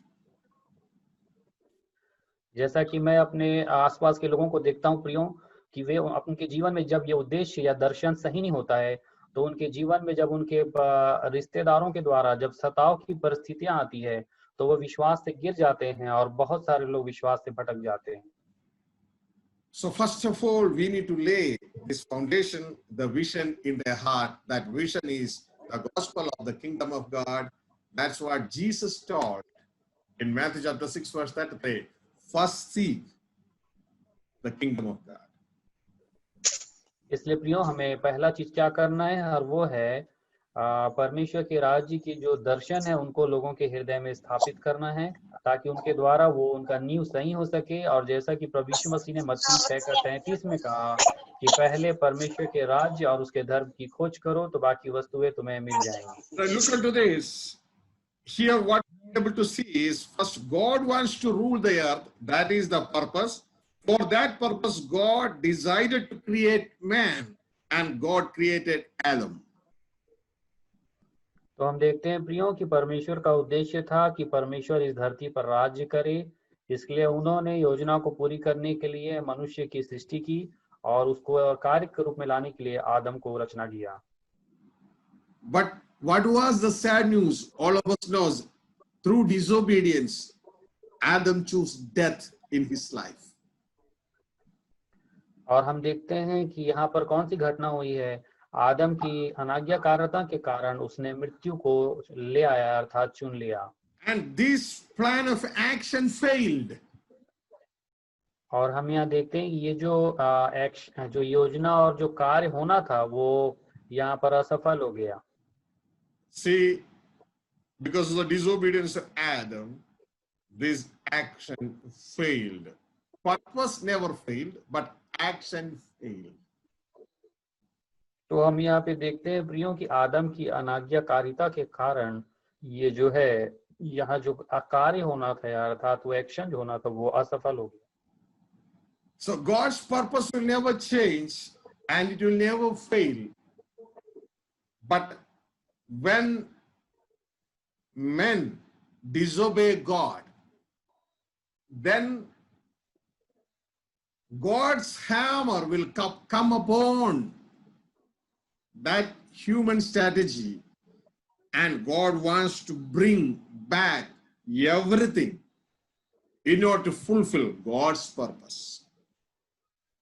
और प्रियो हम यहाँ देखते हैं कि परमेश्वर का उद्देश्य कभी नहीं बदलता है और हम देखते हैं कि इस उद्देश्य से दूर होने के कारण मनुष्य अपनी रीति और तरीके से इस धरती पर कार्य करने लगा है, लेकिन परमेश्वर की योजना है कि वो फिर से मानव के इस तरीके को दूर करके अपनी योजना और अपने कार्यों को फिर से स्थापित करे। Now God arranged another strategy, another plan of operation in order to fulfill God's purpose. इसलिए हम देखते हैं प्रियो कि परमेश्वर अपनी इस उद्देश्य को पूरा करने के लिए एक नए तरीके को इस संसार में उपयोग में लाता है। Just like the GPS system in day cars. जैसा कि हम देखते हैं प्रियो जीपीएस सिस्टम को अभी के आधुनिक संसार में हम उपयोग करते हुए लोगों को देखते हैं। If you miss one road, immediately the GPS will be recalculated and give us another road to reach the same destination. तो जैसा कि हम जीपीएस के द्वारा किसी मंजिल पे पहुंचना चाहते हैं प्रियो, और अगर हम उस मंजिल पे पहुंचाने वाले मार्ग से भटक जाते हैं तो जीपीएस तुरंत रीएक्टिवेट हो जाता है और हमें उसी का एक दूसरे मार्ग को दिखाता है ताकि हम उसी मंजिल पर उस दूसरे रास्ते से पहुंच सकें। Because of the disobedience of Adam, the first plan failed, but God has replanned it through Jesus Christ, and now we are in the second plan. That's through Jesus Christ. और हम देखते हैं प्रियो कि जो पहला जो योजना था जो आदम के द्वारा होना था वो यहाँ पर असफल हो गया, इसलिए परमेश्वर ने उस योजना को बदलकर यीशु मसीह के द्वारा फिर से उस योजना को पूरी करने के लिए फिर से कार्य किया। Purpose is same, plan has rearranged. और हम देखते हैं प्रियो कि उद्देश्य तो वही है परंतु तरीके उसके रास्ते जो बदल दिए गए हैं। The purpose is same, but God has rearranged the whole plan in order to reach the same destination, the kingdom of God on earth. तो हम देखते हैं प्रियो यहाँ पर उद्देश्य वही है, वो नहीं बदला है, परंतु जो तरीका है उसे परमेश्वर ने फिर से पुनर्स्थापित किया है प्रभु यीशु मसीह के द्वारा, परंतु उद्देश्य वही है, परमेश्वर के राज्य की स्थापना इस धरती पर। Hallelujah. So in this purpose, plan and action, or PPP, purpose, plan and process structure, we need to understand without plan, the purpose will be disappointed. और हम लोग इस जो 3P की योजना को देखें प्रियो, जो उद्देश्य, योजना और जो प्रक्रिया है, इसको हमने देखा अभी, और इसमें अगर योजना नहीं होगी तो वो सभी जो कार्य होना है वो नष्ट हो जाएगा। Turn to Proverbs chapter 15. और हम देखते हैं प्रियो नीति वचन उसका 15 अध्याय verse 22. और उसका 22 वचन। It's a very important word in the working method of God. और परमेश्वर के कार्य करने को, सिद्धांत को समझने के लिए प्रियो ये वचन बहुत आवश्यक है। There is mention where there is no counsel, the purposes are disappointed. और यहाँ इस प्रकार लिखा है प्रियो कि बिना सम्मति की जो कल्पनाएं हैं वो निष्फल हुआ करती हैं। It means that where there is no plan, purposes are disappointed. इसका मतलब ये है कि जहाँ योजनाएं नहीं होती है वहाँ कल्पनाएं निष्फल हो जाती हैं। So in order to establish any purpose, we need a proper planning. तो हम देखते हैं प्रियो कि किसी उद्देश्य को पूरा करने के लिए हमें एक जो व्यवस्थित जो योजना बनाने की जरूरत होती है। If you won't have a proper plan, that purpose will be failed. It will be disappointed. और अगर हमने सही योजना को नहीं बनाया प्रियो तो हम अपने उद्देश्य की पूर्ति नहीं कर पाएंगे, वो उद्देश्य जो है असफल हो जाएगा। Hallelujah. In this case, when Adam disobeyed God, that plan of action failed and the purpose could not be able to establish through that action of disobedience. और हम यहाँ देखते हैं प्रियो कि आदम की अनाज्ञाकारिता के कारण जो योजना और जो कार्य होना था वो असफल हो गया। तो हम देखते हैं यहाँ पर योजना के असफल होने के कारण जो कार्य होना था वो पूरा नहीं हो पाया। And there is another word in Proverbs chapter 20. This is also very important. Words 18.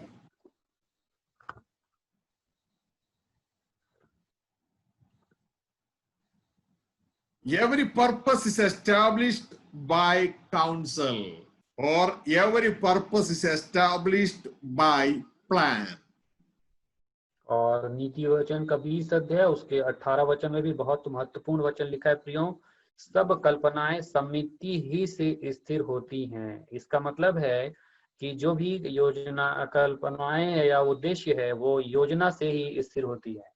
Hallelujah. See, these are the strategy which God works, and now God is giving the same strategy in our life. और यह है परमेश्वर के कार्य करने का सिद्धांत प्रियो, और यही जो ये तरीका है परमेश्वर हमारे जीवन में देना चाहते हैं। Here, when Adam failed, God rearranged his plan through Jesus Christ and thereby the actions also. और हम यह देखते हैं प्रियो कि आदम के कारण ये जो पहला जो योजना और कार्य था वो असफल हो गया, फैल हो गया। उसको पूरा करने के लिए परमेश्वर ने उसे फिर से व्यवस्थित किया और प्रभु यीशु मसीह के द्वारा उसे पूरा करने की योजना बनाई। In Adam's life, he could not able to complete the full strategy which God gave Adam, that he has to establish kingdom of God on earth. और हम देखते हैं प्रियो कि आदम यहाँ पर जो परमेश्वर की जो तरीके हैं कार्य करने उसको पूरा नहीं कर पाया, वो केवल नीचे के 3 भागों को ही पूरा कर पाया। इसलिए उसकी जो परमेश्वर का तरीके का जो कार्य करना था वो उसे यहाँ पूरा नहीं कर पाया आदम। Don't forget what was the strategy that God has gave us.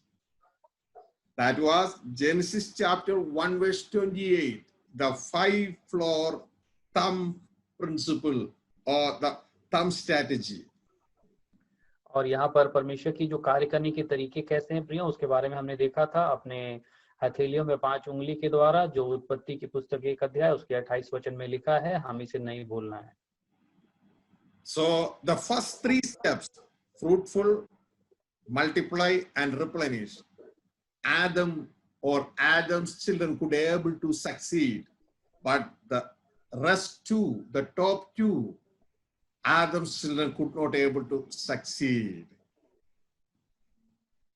और हम यहाँ देखते हैं प्रियो कि नीचे का जो 3 जो कार्य था उसको आदम और उसके संतानों ने मिलके पूरा किया। फूलो फलो और भर जाओ, उसको तो पूरा किया, परंतु बाद का जो 2 मुख्य आज्ञा था वो उसे पूरा नहीं कर पाया, जो बहुत महत्वपूर्ण था कि इसे वश में कर लो और अपने अधिकार में रख लो। Earthly families, means Adam's family, could be able to fulfill the first 3 steps of God's strategy, but they could not be able to fulfill. तो हम यह देखते हैं प्रियो जो आदम का जो धरती पे परिवार है, उस परिवार ने परमेश्वर की जो योजना तरीके थे उसमें से नीचे के 3 कार्यों को तो पूरा किया, परंतु ऊपर के 2 कार्यों को वो परिवार पूरा नहीं कर पाया। Because of the devil's tactics overcame them. Because of that, the death is ruling the humanity. They could not able to do subdue and dominion. और शैतान की चतुराई के कारण वो जो मानव था और वो पूरा जो परिवार है वो शैतान के अधीन हो गया, इसलिए वो जो मृत्यु के अधीन हो गया, इसलिए वो जो 2 कार्य और करना था उसे वो समझ नहीं पाया। इसे अपने वश में कर लो और इसे अपने अधिकार में कर लो, उससे नहीं हो पाया।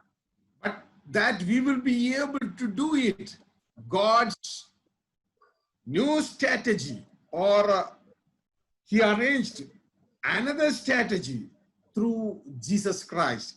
Now, through Jesus Christ, we will be able to do subdue and dominion, which we were not able to do before. और जो कार्य हम पहले नहीं कर पाए थे प्रियो, उसको परमेश्वर ने एक नए व्यवस्थित तरीके से यीशु मसीह के द्वारा पूरा करने के लिए हमें सिखाते हैं, और यीशु मसीह के द्वारा हम उन 2 और कार्यों को पूरा कर सकते हैं, जो है सारी वस्तुओं को अपने वश में रखने का और इसे अपने अधिकार में लेने का। Hallelujah. So now this palm strategy, we can divide it into 2. तो हम जो ये हथेली में हमारे जो 5 उंगली है, इसके सिद्धांत को हम 2 भागों में बांट सकते हैं प्रियो, इसके समझने The के first लिए। 3 steps, the earthly Adam's family could able to do. और ये जो नीचे का जो 3 जो चरण है, इसे आदम का परिवार जो है धरती पर वो पूरा कर पाया। Fruitful, multiply, and replenish. फूलो, फलो और भर जाओ। Fruitful, multiply, and replenish. Then one more thing, die. और यहाँ पर है फूलो, फलो, भर जाओ, और एक और बच गया, मर जाओ। Hallelujah. Because devil took authority over humanity through deaths. क्योंकि हम जानते हैं प्रियो कि शैतान जो है मृत्यु के द्वारा इस मानवता के ऊपर अधिकार रखा हुआ है। But in the next strategy, there is another two group, subdue and dominion. लेकिन अभी दो भाग, इसके दूसरे भाग में 2 चीज और बाकी है प्रियो। इसे अपने वश में कर लो और इसे अपने अधिकार में ले लो। This is the part of the heavenly family. और ये जो 2 भाग है, ये स्वर्गीय परिवार का भाग है। This is the part of the earthly family. और ये नीचे का जो 3 भाग है, ये धरती के परिवार का भाग है। This is the lower strategy. This is higher strategy. और ये जो नीचे की जो प्रक्रिया है, ये नीचे की है, और ये जो ऊपर की 2 प्रक्रिया है, ये उच्च प्रक्रिया है। Hallelujah. So two families are doing two things. The earthly family is constructing the first 3 steps or first 3 floors, and the heavenly family is constructing the last 2 floors. तो हम देख रहे हैं प्रियो, जो यहाँ पर 2 परिवार काम कर रहे हैं। जो धरती का परिवार है वो नीचे के 3 कार्यों को पूरा कर रहा है, और जो स्वर्ग का परिवार है वो ऊपर के 2 भागों को पूरा कर रहा है। Hallelujah. The earthly family, they could able to do fruitful, multiply and replenish and die.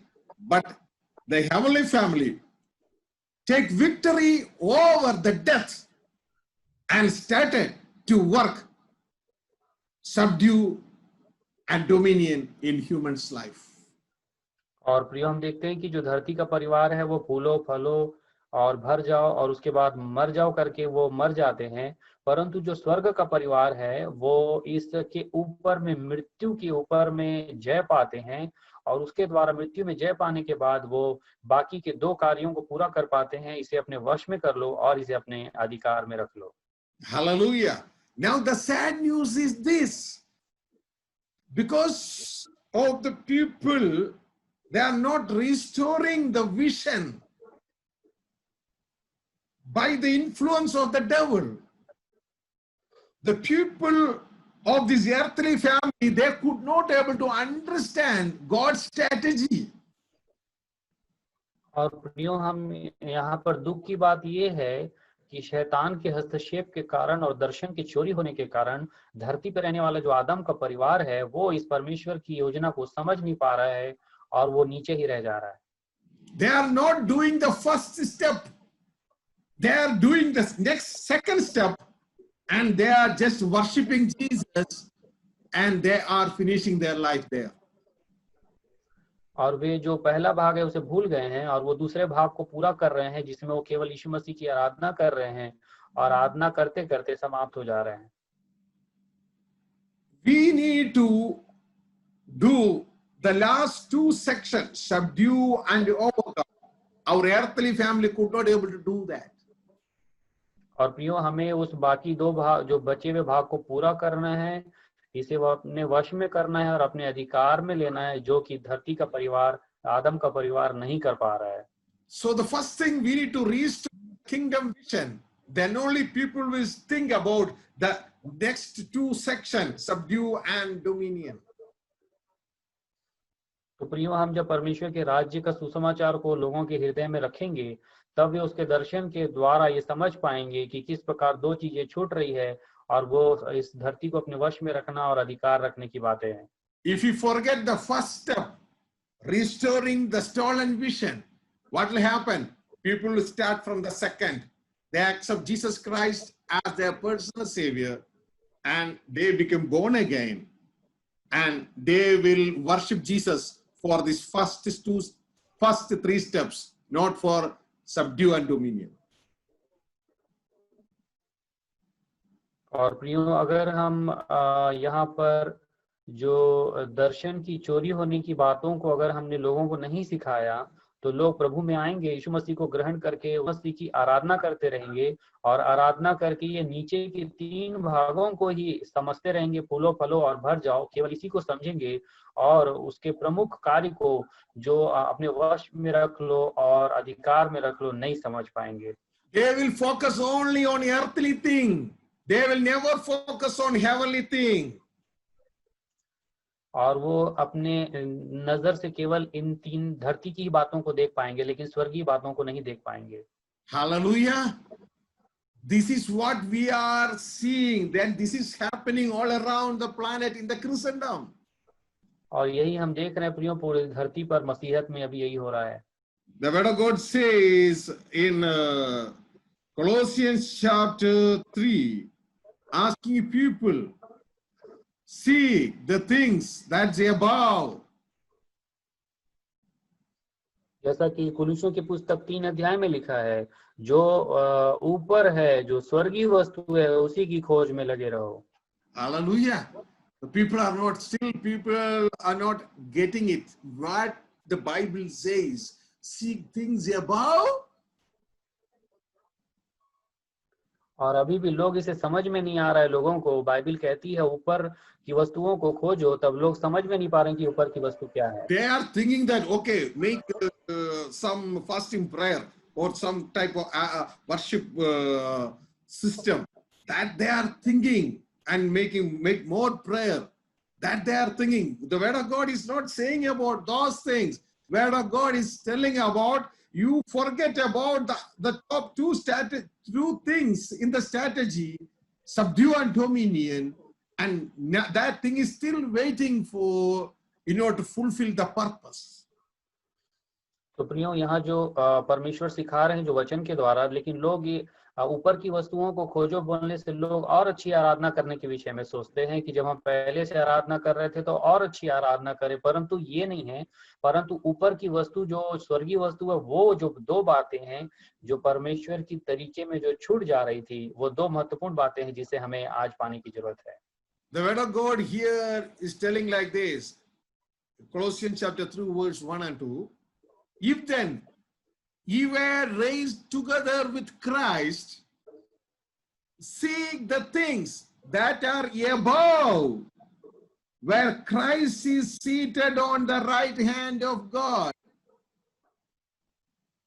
और यहाँ किस प्रकार वचन में लिखा है प्रियो, कोलोसियों 3:1 में, अतः जब तुम मसीह के साथ जिलाए गए तो स्वर्गीय वस्तुओं की खोज में रहो जहाँ मसीह विद्यमान है और परमेश्वर के दाहिनी ओर बैठा है।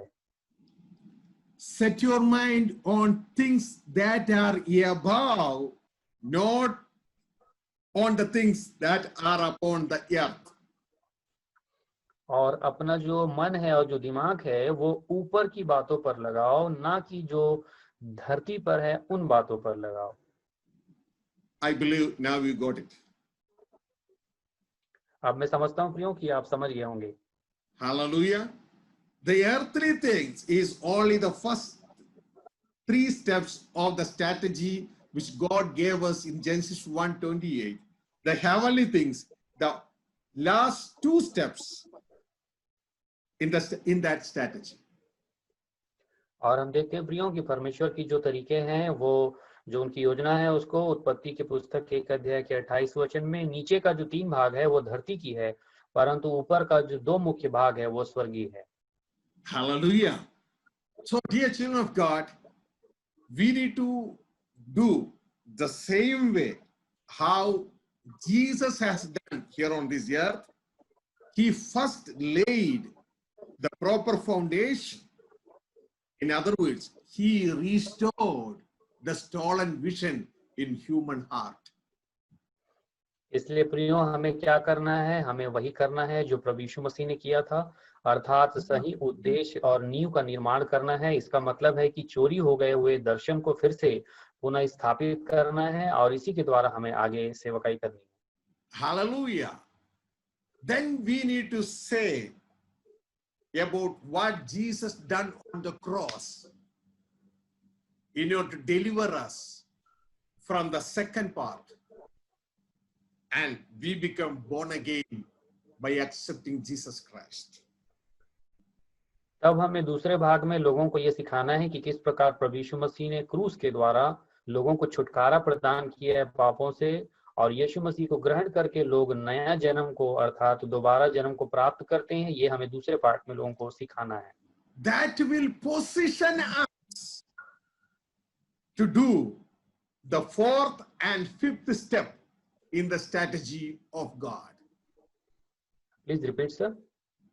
That will help us, or that will position us, what the born again part positioned us to do the fourth and fifth steps in the strategy of God, which God has given us through Genesis 1:28. और प्रियो, जब हम ऐसा करेंगे तब हम एक सही जगह पर पहुंचने के लिए हम सफल हो जाएंगे। जो परमेश्वर ने दिया है अपने इस चौथे और पांचवें भाग में जो ऊपर है, उसको अपने तरीके में जो कहा है वो सही जगह पर हम पहुंचा पाएंगे उसे।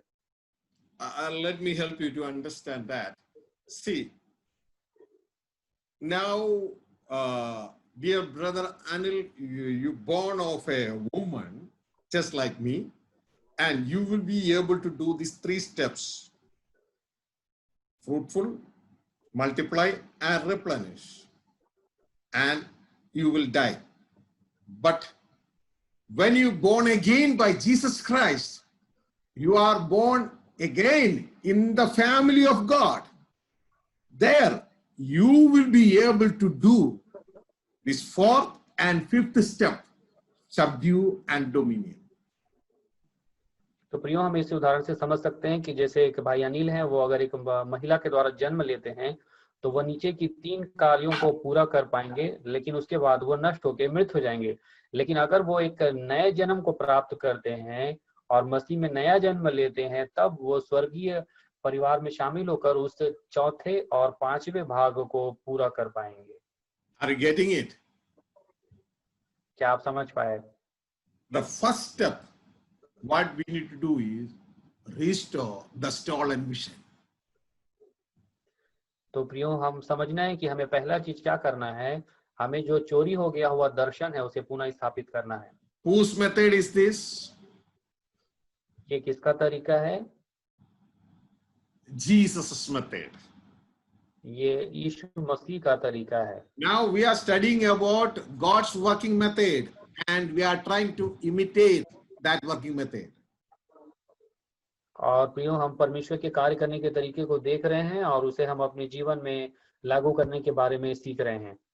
As we learned earlier, Jesus told us what happened to humanity. The first thing, what happened to humanity by the evil one, their vision has been stolen. The second thing, they died. And the third thing, the devil is destroying them. John, okay, go ahead. और हमने देखा प्रियो, प्रभु यीशु मसीह का जो सिखा रहे हैं वो इस तरीके से यूहन्ना 10:10 में, कि किस प्रकार पहले जो है वो दर्शन को चोरी करने का काम हो रहा है, और बाद में दूसरा उन्हें घात करने का काम हो रहा है, और तीसरा उन्हें नष्ट करने का काम शैतान कर रहा है। Hallelujah. See, the first thing, devil stole our vision. During the 3.5 years of ministry of Jesus Christ, he was trying to restore that vision. Go ahead. और यहाँ जो शैतान पहला चीज कर रहा है वो क्या कर रहा है प्रियो, वो दर्शन को चोरी कर रहा है। और प्रभु यीशु मसीह ने अपने 3.5 साल की सेवकाई में जो कार्य किया वो इसी चोरी किए हुए दर्शन को पुनः स्थापित करने का कार्य किया। And he reported his heavenly Father, I finished the work which you gave me to do. और तब उन्होंने अपने परमेश्वर पिता को कहा कि पिता, आपने जो कार्य दिया था उसे मैंने पूरा किया। It is mentioned in John chapter 17 verse 4, but the next class we will think about it if God permits. और ये यूहन्ना का 17 अध्याय के 4 में लिखा है प्रियो, और परमेश्वर ने इजाजत दी तो आगे आने वाले क्लास में हम सीख पाएंगे। And the next step, what he done is, he went to cross, and he died on the cross to save us from the second step, that is from the killing part. He died for our sins. और हम यह देखते हैं प्रियो, दूसरे भाग में प्रभु यीशु मसीह हम सब के लिए क्रूस पर बलिदान हो गए, और दूसरे भाग से हमें बचाने के लिए जो शैतान के बारे में लिखा है कि वो घात करता है, अर्थात के लोगों को मार देता है। So, during the first 3.5 years, Jesus restored the vision in human heart. And after that, he went to cross and he died for our sin. And he has done the remedy of our death part. And whenever we believe in Jesus Christ, or when a person believes in Jesus Christ, then what will happen? He become born again in Christ, in God.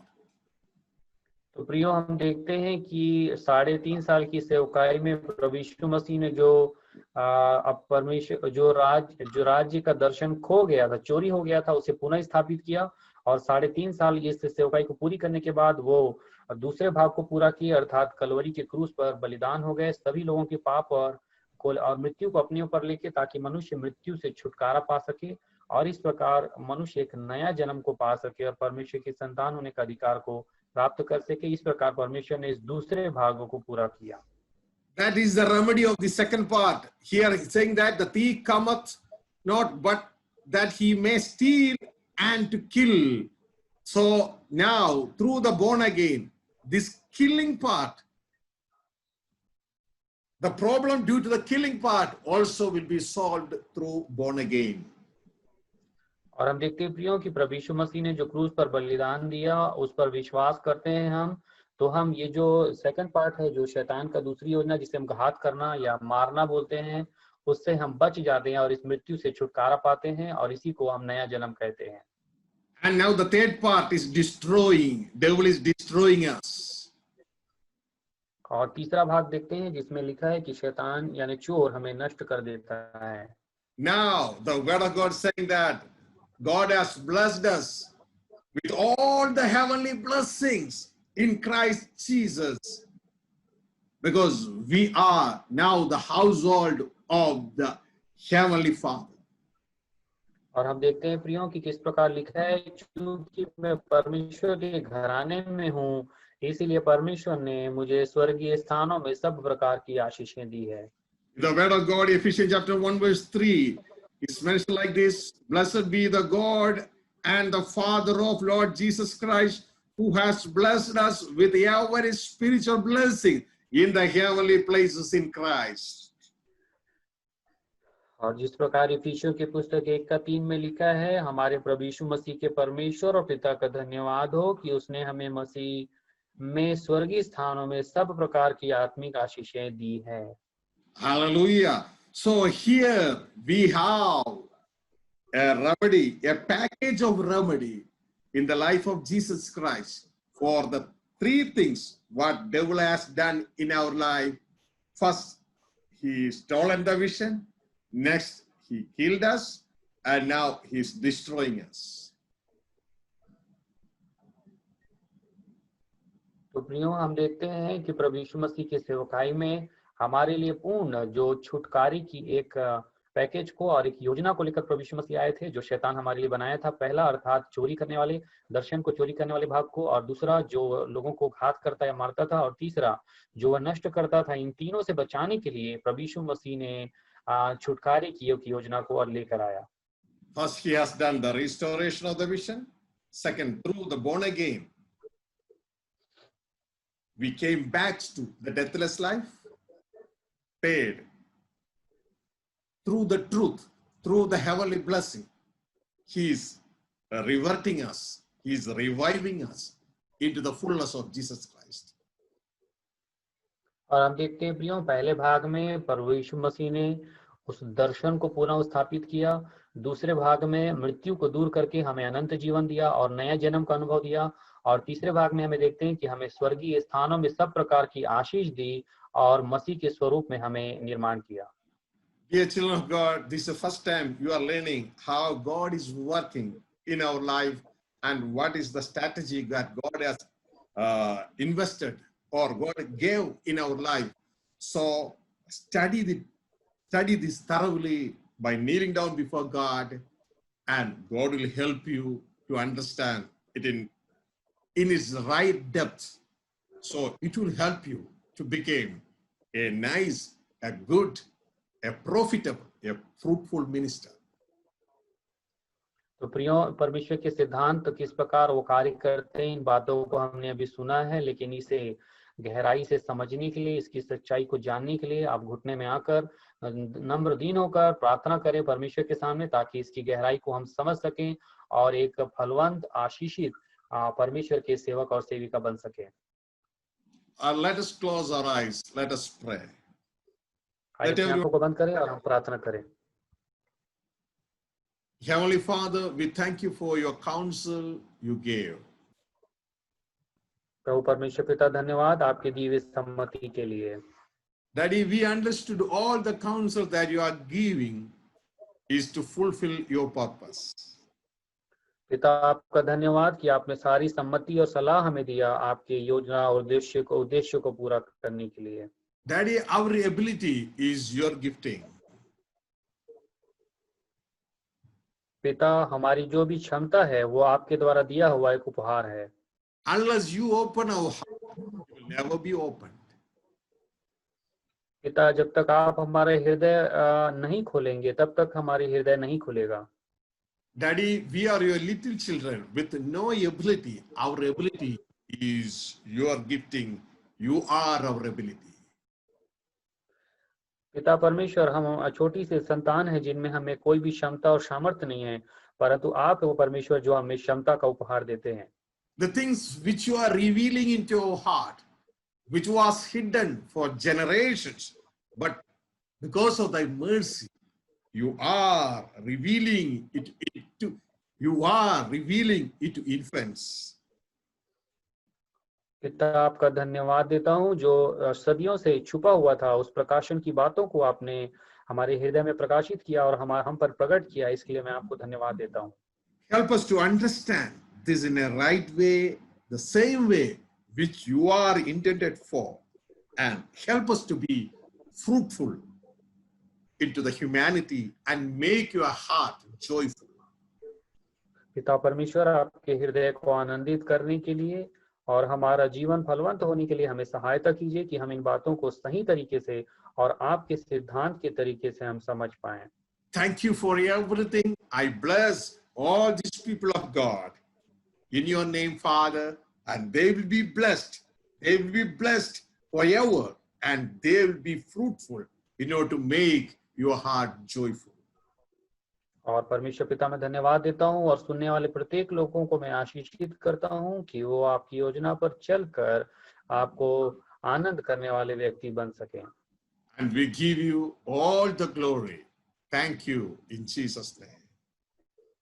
और सारी महिमा हम आपको देते हैं, प्रभु यीशु मसीह के नाम से मांगते हैं।